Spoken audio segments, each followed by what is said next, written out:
So I've gotten to experience something rather interesting over the past year or so.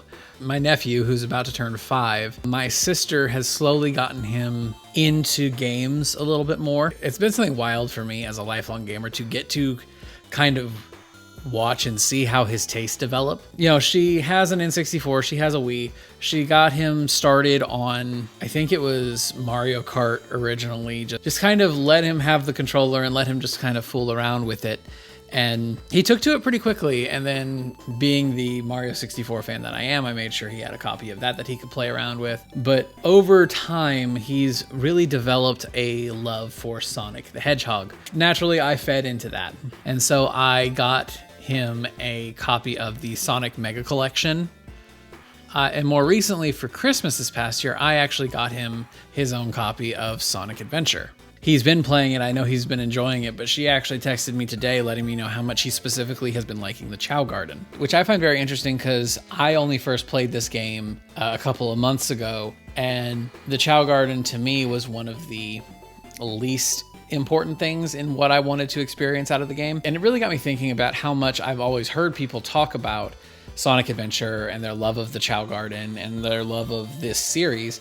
And as I've mentioned before, I finished it, but I bounced off of this game a little bit. And getting to watch him just kind of fall in love with the series and fall in love with this game made me really have to sit down and think about like why I bounced off of this or why this didn't click with me as much as it's doing to him and so many of y'all out in the internet. And it really boils down to this fact that there are some games you really need to experience with the wonderment of childhood. And I'm not talking about this from a nostalgia standpoint, you know, like the only reason you're going to enjoy this game as an adult is if you enjoyed it as a kid.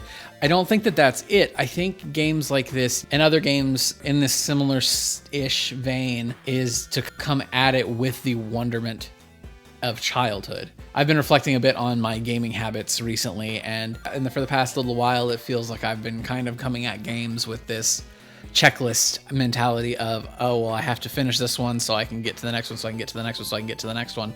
And I feel like that really does games like this a disservice, because something like Sonic Adventure that has its level of jank and it has its problems and all of these things that could cause somebody to want to put it down and play something else are also part of what makes a game like this charming. Now that I'm an adult, when I play any game, when I put it in, I am comparing it to other things. I am looking for, oh, they did this well, oh, they didn't do this well. I'm being very clinical about how I play my games and how I dissect what I'm playing. And as a kid, you don't really do that. You were just there excited to be playing this game, having this adventure that you couldn't really do in your normal life. Watching my nephew fall in love with Sonic the Hedgehog reminds me so much of how I was with Zelda back when I was a kid, and just you could play these games for hours and hours and hours simply because you loved being on that adventure and something about that adventure spoke to you.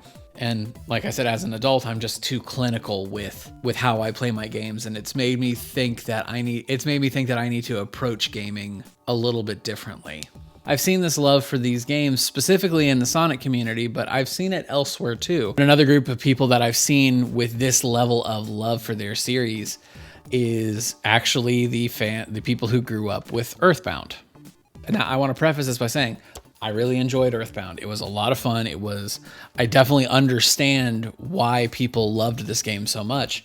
But this adventure that you go on as your little 10-year-old self with your friends, it was something that I, as a 28-year-old, when I played this, was not able to fully appreciate the depth of enjoyment and the depth of understanding, I guess, that somebody could have for this game. And I think that I missed that simply because I was too old when I played it. I think if I had experienced this game as a kid, I think I would have been right there with the fans of Earthbound saying that Shigesato Itoi is God's gift to Earth. And again, I thoroughly enjoyed my time with Earthbound. I am very sad that there's not more of this to go experience. But on the same point, it's hard for me to call this a masterpiece, and I think that's just because I played it as an adult. And same goes for Sonic Adventure. I know I've met people who live and die by Sonic Adventure the same way I live and die by Mario 64. And because I played Mario 64 as a kid, that might be why I love that game so much. But it's hard for me to say why one might be better, might or might not be better than the other. I don't want to say that games like these are only looked back on favorably because of the nostalgia and being able to reminisce on your youth, because I don't think that that's all it is. I think that games like Sonic Adventure, and I think games like Earthbound, and games like Mario 64, I think they speak to us on a different level when we're kids because we're not jaded by what we now understand is good game design. We just think, oh, it's games. These are fun. Let's have fun. And I feel like I might just be rambling now, and I hope I can I'm hoping that I haven't just spouted 20 minutes of nonsense and I'm going to actually be able to make something out of this video. But let me know y'all's thoughts down in the comments. Like, are there games that you feel like you aren't able to fully enjoy because you're not a kid anymore? Or are there games, do you have kids in your life, whether they're your kids, your nephews, your friends' kids, or something that are just getting into games and you're able to watch them develop their tastes in games? Leave it down in the comments below. I'd love to hear from y'all. Okay. I'm going to end this before I ramble too much more. Thank you guys so much for watching. If you liked the video, make sure to hit that like button. And if you like what I do here, then hit subscribe because that helps me out a lot. But I think that's going to be it for me. Thank you guys so much for watching, and I'll see you in the next one. Have a good one, y'all.